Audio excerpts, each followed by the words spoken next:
Box office వద్ద record సృష్టిస్తోందని చెప్పుకోవచ్చు. OG 200 కోట్ల క్లబ్ వైపు పరుగులు పెడుతోంది. ఇప్పటికే 171 కోట్లు వసూలు చేసింది ఈ సినిమా. ఆదివారం వీకెండ్ కావడంతో భారీగా పెరిగే ఛాన్స్ అయితే ఉంది అంటున్నారు వసూళ్లు. పవన్ కళ్యాణ్ కెరియర్లోని ఆల్ టైమ్ రికార్డ్ అని కూడా ఇక్కడ మనం చెప్పుకోక తప్పదు. రికార్డ్ వసూళ్ల దిశగా దూసుకెళ్తోందని కూడా ట్రేడ్ మనం చెప్పుకోవచ్చు. ప్రస్తుతం 2 తెలుగు రాష్ట్రాలతో పాటు దేశవ్యాప్తంగా ఓజీ ఫీవర్ నడుస్తోందని చెప్పుకోవచ్చు. గత 3 రోజుల నుంచి ఎక్కడ చూసినా ఓజీ టాకే వినిపిస్తుంది. సినిమా ఎలా ఉంది, పవన్ కళ్యాణ్ మాస్ జాతర చేసుకున్నారు, వసూళ్ల రికార్డు స్థాయిలో దూసుకెళ్తుంది. ఇదిగో ఇదే మాట. దానికి తగినట్లుగానే బాక్స్ ఆఫీస్ వద్ద ఓజీ సందడి చేస్తుందని చెప్పుకోవచ్చు. సందడి అనడం సరికాదు, కానీ కలెక్షన్ల రికార్డు సృష్టిస్తుందని చెప్తున్నారు. ఇంత రికార్డ్ అంటే పవన్ కళ్యాణ్ సినిమా చరిత్రలో మునిపెన్నడూ లేనంతగా చెరగని రికార్డుల సునామీని సృష్టిస్తోందని చెప్పుకోవచ్చు OG. AP deputy CM power star Pawan Kalyan నటించిన ఓజీ మూవీ నెల 25న ప్రపంచవ్యాప్తంగా విడుదలైన సంగతి మనకు తెలిసిందే. ఈ గ్యాంగ్స్టర్ ఫ్లిక్ సెప్టెంబర్ 24న సాయంత్రం జరిగిన పెయిడ్ ప్రీమియర్స్ తో కలుపుకొని ఈ మూవీ కేవలం 2 రోజుల్లోనే ఊహించని వసూళ్లను రాబట్టిందని కూడా చెప్పుకోవచ్చు. ఇప్పటి వరకు కూడా 171 కోట్లను అయితే వసూలు చేసింది. పవన్ కళ్యాణ్ కెరియర్ లోనే అత్యధిక గ్రాస్ సాధించిన చిత్రంగా ఓజీ రికార్డు సృష్టించిందని కూడా చెప్పుకోవచ్చు.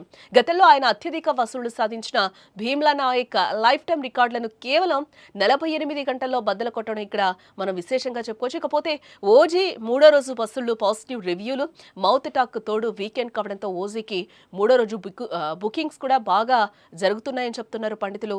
అలాగే శనివారం సాయంత్రం 5 గంటల వరకు తెలుగు వెర్షన్లో 31%, తమిళ్లో 14%, హిందీలో 7% చొప్పున థియేట్రికల్ ఆక్యుపెన్సీ అయితే నమోదైంది.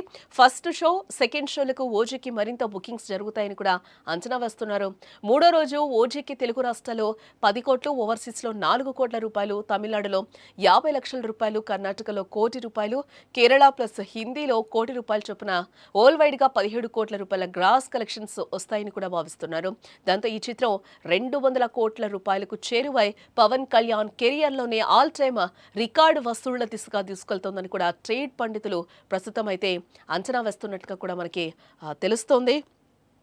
మనం చూస్తే ఓజీ సెకండ్ డే కలెక్షన్స్ కూడా ఒకసారి మనం చూస్తే పెయిడ్ ప్రీమియర్స్ ద్వారా 21 కోట్ల రూపాయలతో కలిపి తొలి రోజు ఓజీ వరల్డ్ వైడ్గా 154 కోట్ల రూపాయల ఓపెనింగ్స్ అందుకున్నట్లుగా కూడా చిత్ర నిర్మాణ సంస్థ దానయ్య ఎంటర్టైన్మెంట్స్ అయితే ప్రకటించడం జరిగింది. అలాగే పెయిడ్ ప్రీమియర్స్తో 21 కోట్ల రూపాయలు, తొలి రోజు ఇండియా వైడ్గా 64 కోట్ల రూపాయలు, రెండో రోజున 20 కోట్ల రూపాయలు రాబట్టింది. ఇక ఓవర్సీస్లో ఓజీ ప్రభంజనం సృష్టిస్తున్నాడని కూడా ఇక్కడ మనం చెప్పుకోవచ్చు.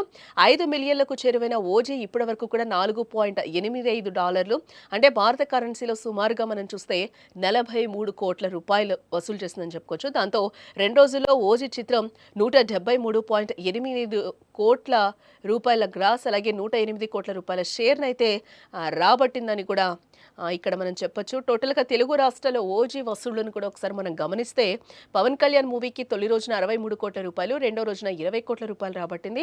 తెలుగునాట ఏరియాల వారీగా ఓజీ వసూళ్లు మనం చూస్తే నైజాంలో 30.40 కోట్లు, అలాగే సీడెడ్లో 9.23 కోట్లు, ఉత్తరాంధ్రలో 8.20 కోట్లు, ఈస్ట్ గోదావరిలో 8.85 కోట్ల రూపాయలు, వెస్ట్ గోదావరిలో 4.85, అలాగే గుంటూరులో 7 కోట్లు, కృష్ణాలో అయితే 5.75 కోట్లు, నెల్లూరులో 2.5 కోట్ల రూపాయలనైతే వసూలు చేసినట్లుగా తెలుస్తోంది. ఇండియాలోని వివిధ ప్రాంతాల్లో ఓజీ పరిశీలిస్తే తెలుగు రాష్ట్రాల్లో 110 కోట్లు, కర్ణాటకలో 13 కోట్లు, అలాగే తమిళనాడులో 2 కోట్లు, హిందీ, రెస్ట్ ఆఫ్ ఇండియాలో అయితే 2 కోట్లు వసూలు చేసినట్లుగా కూడా ట్రేడ్ వర్గాలు చెప్తున్నాయి. ఫైనల్గా మనం ఓజీ 3వ రోజు కలెక్షన్స్ చూస్తే పాజిటివ్ రివ్యూలు, మౌత్ టాక్తో కూడా వీకెండ్ తోడు కావడంతో ఓజీకి 3 రోజుల బుకింగ్స్ కూడా బాగా జరుగుతున్నాయని కూడా చెప్తున్నారు. శనివారం సాయంత్రం 5 గంటల వరకు కూడా తెలుగు వెర్షన్లో 31%, తమిళంలో 14%, హిందీలో 7% చొప్పున థియేట్రికల్ ఆక్యుపెన్సీ అయితే నమోదైంది అన్నట్లుగా కూడా